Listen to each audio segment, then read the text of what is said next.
The overwhelming majority of absorption take place in the small intestine because of the extremely large surface area of the small intestine.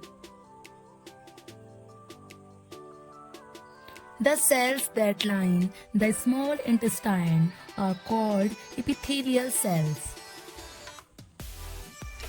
These cells are perfect for absorption because they have fingers, which increases the surface area for absorption of nutrients and other molecules through the membranes.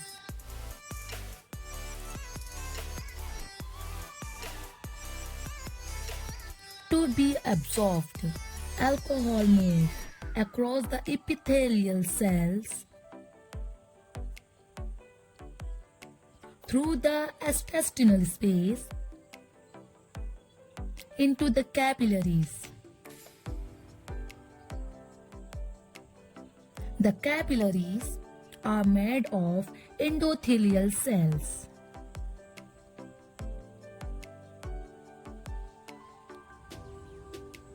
The biological membrane structure allows small uncharged molecules like ethanol, CO2, and water to pass directly through the membrane by the process of diffusion.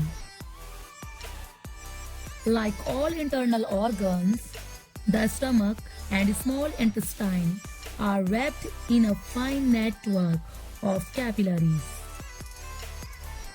Once alcohol crosses the intestinal space, it is carried by the bloodstream into the veins, where it can then be distributed through the cells of different organs like liver, brain, kidney, lungs, skin, and even the unborn baby. Thank you.